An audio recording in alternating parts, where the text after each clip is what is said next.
शेतकरी बांधवांनो, जर मी तुम्हाला सांगितलं की महाराष्ट्र सरकारने 2 लाख रुपयापर्यंत कर्जमाफी जाहीर केले आहेत आणि वेळेवर कर्जफेड करणाऱ्या शेतकऱ्यांना 50,000 रुपयापर्यंत प्रोत्साहनपर लाभ देखील देणार आहेत, तर तुमचा विश्वास बसेल का? पण थांबा, या योजनेत नेमकं कोणतं पात्र आहे? कोणाला 2 लाख मिळणार, कोणाला फक्त 50,000 मिळणार? OTS म्हणजे काय? आणि सर्वात महत्त्वाचा म्हणजे अर्ज कधी सुरू होणार? आजच्या या व्हिडिओमध्ये आपण महाराष्ट्र शासनाचे 2 जून 2026 रोजी जाहीर केलेले अधिकृत GR मधील प्रत्येक मुद्दा अगदी सोप्या भाषेत समजून घेणार आहोत. म्हणून व्हिडिओ शेवटपर्यंत नक्की पहा, कारण शेवटी मी तुम्हाला सांगणार आहे की कोणत्या शेतकऱ्यांना या योजनेचा लाभ मिळणार नाही. नमस्कार मित्रांनो, मी AB भांडेकर आणि आपल्या AB भांडेकर YouTube चॅनलवर आपलं मनपूर्वक स्वागत करतो. चला तर मग सुरुवात करूया.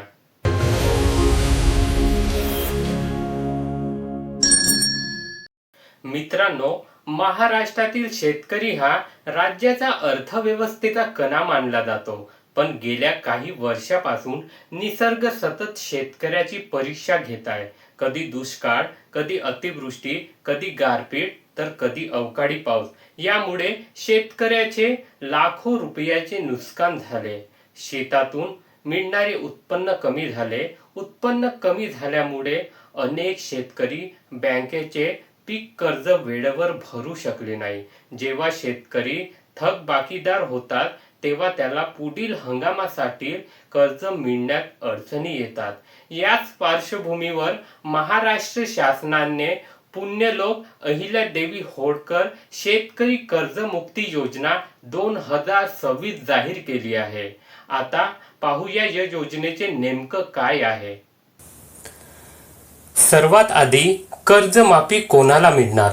GR नुसार 1 एप्रिल 2019 ते 31 मार्च 2025 या कालावधीत ज्या शेतकऱ्यांनी अल्पमुदत पीक कर्ज घेतले आहे आणि ते कर्ज 30 सप्टेंबर 2025 पर्यंत थकीत आहे, तसेच 31 मार्च 2026 पर्यंत भरलेत नाहीत, अशा शेतकऱ्यांना कर्जमाफीचा लाभ दिला जाणार आहे. आता इथे अनेक शेतकरी विचारतील, माझ्याकडे 2 एकर जमीन आहे, माझ्याकडे 5 एकर जमीन आहे, माझ्याकडे 10 एकर जमीन आहे.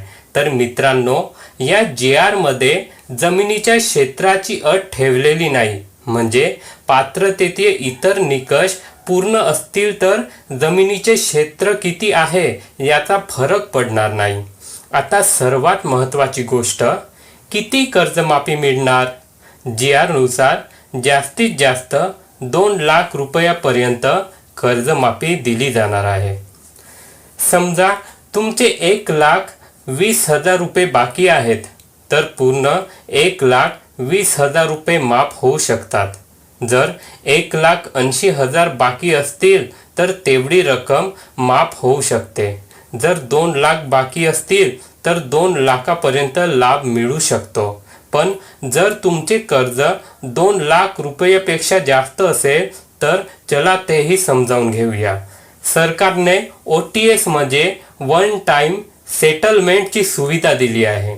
उदाहरणार्थ, समजा तुमच्यावर 3 लाख रुपयाचे कर्ज बाकी आहे, तर आधी 2 लाखावरील म्हणजे 1 लाख रुपये तुम्हाला भरावे लागतील. त्यानंतर उर्वरित 2 लाख रुपयापर्यंत शासनाकडून लाभ दिला जाऊ शकतो. त्यामुळे मोठी थकबाकी असलेल्या शेतकऱ्यांनाही दिलासा मिळणार आहे. आता आणखी एक महत्त्वाचा मुद्दा, पूर्वी महात्मा ज्योतिबा फुले शेतकरी कर्जमुक्ती योजनेचा लाभ घेतलेल्या शेतकऱ्यांसाठी वेगळी अट ठेवण्यात आली आहे. अशा शेतकऱ्यांना काही परिस्थितीत जास्तीत जास्त 50,000 रुपयापर्यंत लाभ मिळू शकतो.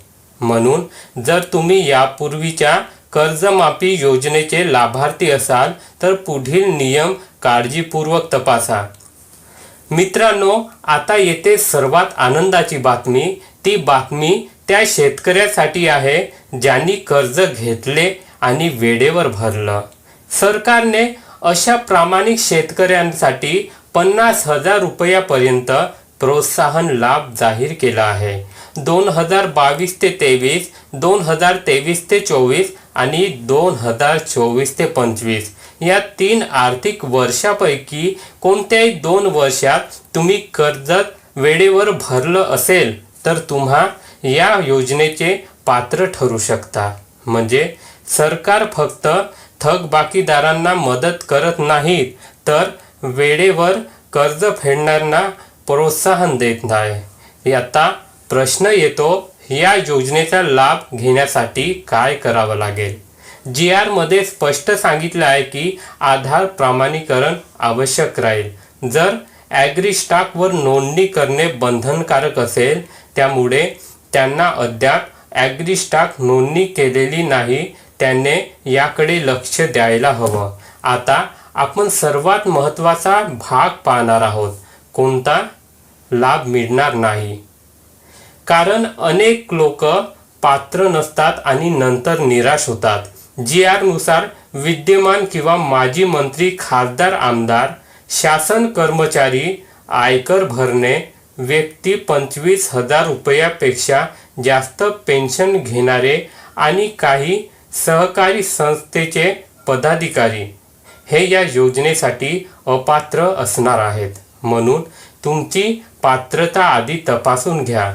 मित्रांनो, आता अर्ज प्रक्रिया कधी सुरू होणार याबद्दल बोलूया. सध्या शासनाने GR जारी केला आहे. अर्ज प्रक्रिया पूर्णपणे ऑनलाईन असणार आहे. यासाठी स्वतंत्र पोर्टल तयार करण्यात येत आहेत. अधिकृत सूचना आल्यानंतर अर्ज प्रक्रिया सुरू होईल. त्यामुळे कोणत्याही अफवावर विश्वास ठेवू नका. कोणी पैसे मागितले तर देऊ नका. सरकारी पोर्टल असल्यावरच अर्ज करा. आता शेवटी एक महत्त्वाची गोष्ट, ही योजना लाखो शेतकऱ्यांना दिलासादायक ठरू शकते. पण लाभ मिळण्यासाठी पात्रता, कागदपत्रे आणि शासनाचे नियम पूर्ण करणे आवश्यक आहे. म्हणून हा व्हिडिओ जास्तीत जास्त शेतकरी बांधवापर्यंत पोहोचवा. कारण योग्य माहिती शेतकऱ्यांना फायदा मिळवून देऊ शकते. जर तुम्हाला ही माहिती उपयुक्त वाटली असेल तर व्हिडिओला लाईक करा, आपला AB भांडेकर चॅनलला सबस्क्राईब करा आणि कॉमेंटमध्ये तुमचा जिल्हा आणि जय किसान नक्की लिहा. मी अशाच नवीन GR, शेतकरी योजना आणि सरकारी निर्णयाची माहिती तुमच्यापर्यंत सर्वात आधी पोहोचवत राहीन. धन्यवाद. जय महाराष्ट्र, जय किसान.